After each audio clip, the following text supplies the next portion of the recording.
Namaste, Dandavat Pranam. By the instruction and grace of our spiritual master, Om Vishnupad Paramahamsa Shripad Bhakti Madhava Puri Maharaj, we are here reading Srimad Bhagavatam. Om Namo Bhagavate Vasudevaya. Canto 2, the Cosmic Manifestation, Chapter 7, Text 49. Sashreyasham api vibhor bhagavan yatosya bhavasvabhava vihitasya sata prashidihi dehesvadhat dhatu vegame nuvishrityamane vyomeva tatra purusho na vishtiryateja. The personality of Godhead is the supreme master of everything, auspicious because the results of whatever actions are performed by the living being in either the material or spiritual existence are awarded by the Lord.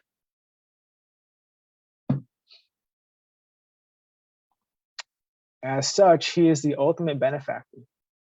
Every individual living entity is unborn, and therefore, even after the annihilation of the material body,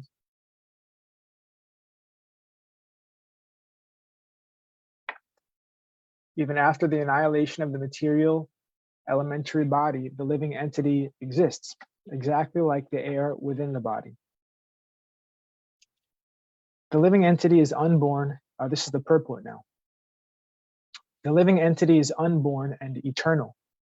And as confirmed in Bhagavad Gita 2.30, the living entity is not exhausted, even though the material elementary body is vanquished.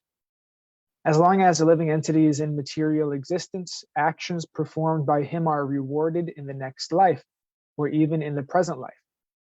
Similarly, in his spiritual life also, actions are rewarded by the Lord by the 5 kinds of liberation. Even the impersonalist cannot achieve the desired merging into the existence of the Supreme without being favored by the Supreme Personality of Godhead. It is confirmed in Bhagavad Gita 4.11 that the Lord awards similar results as one desires in one's present life. The living entities are given freedom to make their choice, and the Lord awards them accordingly. It is the duty of everyone, therefore, to worship devoutly only the personality of Godhead and to achieve his desired goal. The impersonalist, instead of speculating or meditating, can directly execute the routine devotional service of the Lord and thus easily obtain the desired goal. The devotees, however, are naturally inclined to become associates of the Lord and not merge in the spiritual existence, as conceived by the impersonalist. The devotees, therefore, following their constitutional instincts, achieve the desired goal of becoming servitors, friends, fathers, mothers, or conjugal lovers of the Lord. The devotional service of the Lord involves 9 transcendental processes, such as hearing, chanting, and by performing such easy and natural devotional services, the devotees achieve the highest perfection, the highest perfectional results, far, far superior to merging into the existence of Brahman. The devotees are therefore never advised to indulge in speculating upon the nature of the Supreme or artificially meditating on the void. One should not, however, mistakenly think that after the annihilation of this present body, there is no body by which one can associate with the Lord face to face. The living entity is unborn. It is not that he is manifest with the creation of the material body. On the other hand, it is true that the material body develops only by the desire of the living entity. The evolution of the material body is due to the desires of the living being. According to the desires of the living being, the material body develops. So from the spirit soul, the material body comes into existence, generated from the living force. Since the living being is eternal, he exists just like the air within the body. Air is within and without the body. Therefore, when the external covering, the material body, is vanquished, the living spark, like the air within the body, continues to exist. And by direction of the Lord, because he is the ultimate benefactor, The living entity is at once awarded the necessary spiritual body befitting his association with the Lord in the manner of sarupya, equal bodily feature, salokya, equal facility to live on the same planet with the Lord, sarshti, equal possession of opulence like the Lord, and samipya, equal association with the Lord. The Lord is so kind that even if a devotee of the Lord cannot fulfill the complete course of devotional service, unalloyed and uncontaminated by material association, he is given another chance in the next life by being awarded a birth in the family of a devotee or a rich man, so that without being engaged in the struggle for material existence, the devotee can finish the remaining purification of his existence, and thus immediately after relinquishing the present body, go back home, back to Godhead. This is confirmed in the Bhagavad Gita. In this connection, detailed information is available in the Bhagavat Sandarbha of Srila Jiva Goswami Prabhupada. Once achieving this spiritual existence, the devotee is eternally situated there, as already discussed in the previous verse. Text 50. Soyam te bihitastata bhagavan vishva bhavana samashena harer nanyad anyasamatsad aschakshayat. My dear son, I have now explained in brief the Supreme Personality of Godhead, who is creator of the manifested worlds. Without him, Hari, the Lord, there are no other causes of the phenomenal and noumenal existences.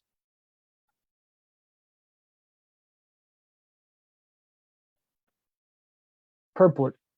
Since we generally have the experience of the temporary material world and conditioned souls trying to lord it over the material worlds, Brahmaji explained to Narada Deva that this temporary world is the work of the external potency of the Lord, and that the conditioned souls struggling here for existence are the marginal potency of the Supreme Lord, the personality of Godhead. There is no cause for all these phenomenal activities but him, Hari, the Supreme Lord, who is the primeval cause of all causes. This does not mean, however, that the Lord is that the Lord is himself distributed impersonally.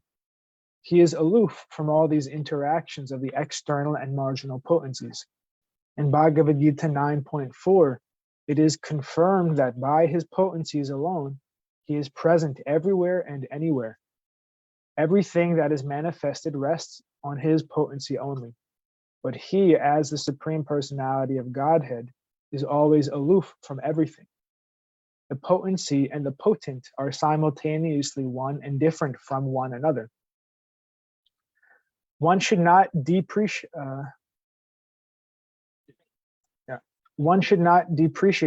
the Supreme Lord for the creation of this miserable world, just as one should not blame the king for creating a prison house in the government.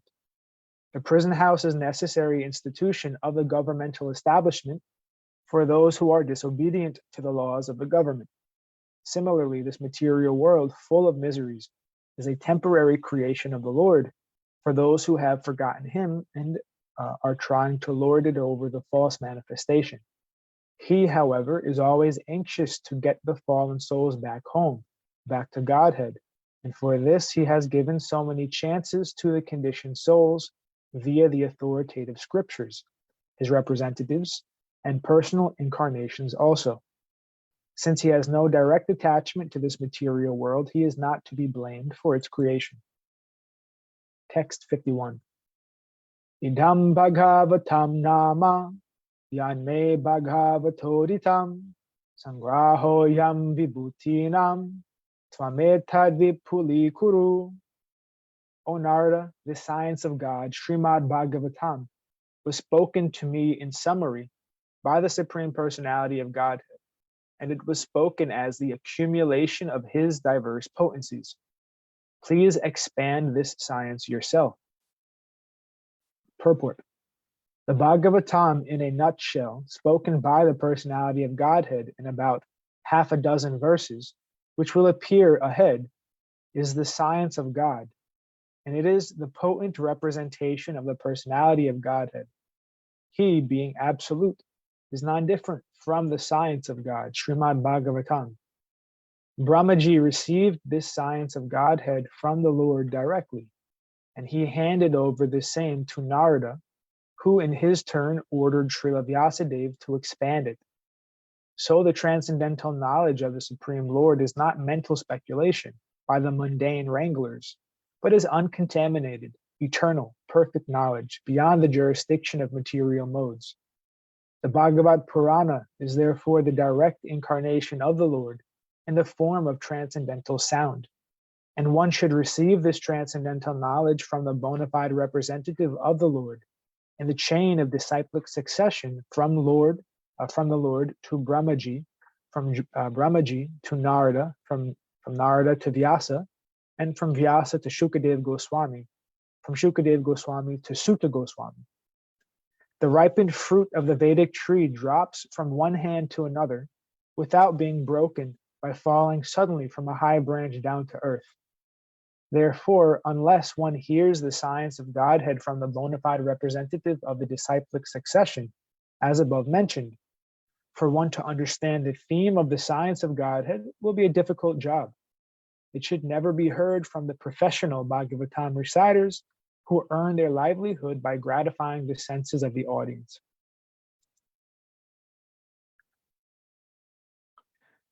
Text 52. Yataharo Bhagavati Nranam Bhaktir Bhavishyati Sarvatmanya Kiladhare Yati Shankalpya Varnaya.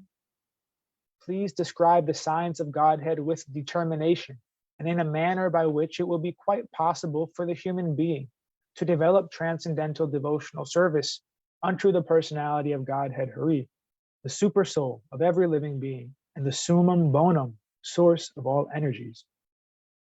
Purport.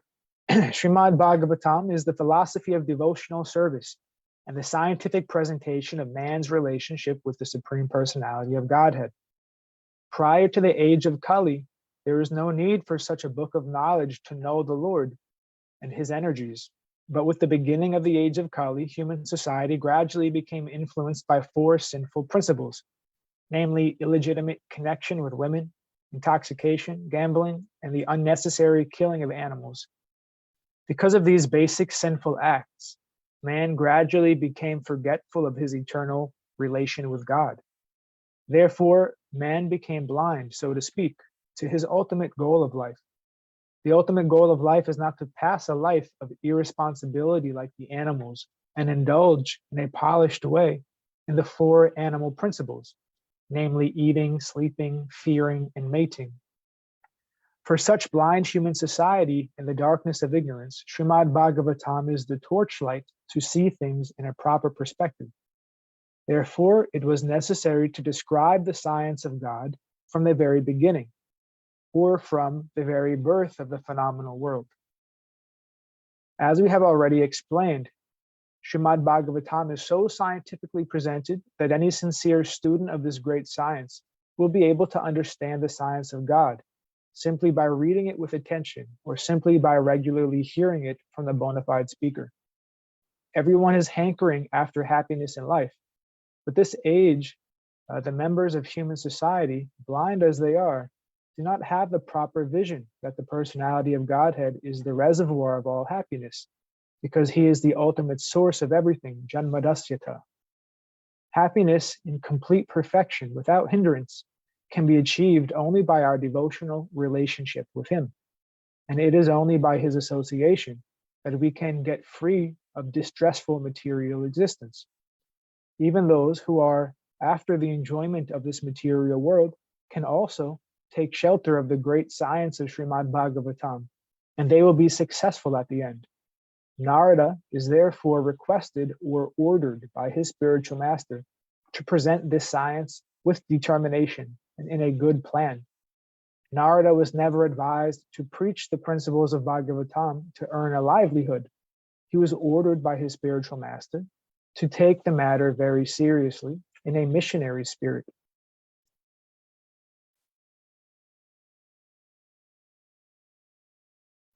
Text 53. Mayam varnayato musya ishvarasyanu modata Srinvata Shradhaya Nityam Mayayatmana Muyati. The Lord's activities in association with his different energies should be described, appreciated, and heard in accordance with the teachings of the Supreme Lord. If this is done regularly with devotion and respect, one is sure to get out of the illusory energy of the Lord. Purport. The science of learning a subject matter seriously is different from sentiments of fanatics. Fanatics or fools may consider the Lord's activities in relation with the external energy to be useless for them, and they may falsely claim to be higher participants in the internal energy of the Lord, but factually the Lord's activities in relation with the external energy and the internal energy are equally good. On the other hand, those who are not completely free from the clutches of the Lord's external energy should devoutly hear regularly about the activities of the Lord in relation with the external energy. They should not foolishly jump up to the activities of the Lord's internal energy, falsely attracted by such activities as his Rasa Lila. The cheap reciters of the Bhagavatam are very much enthusiastic about the activities of the Lord's internal potency, and the pseudo-devotees absorbed in material sense enjoyment falsely jump to the stage of liberated souls and thus fall down deeply to the clutches of external energy.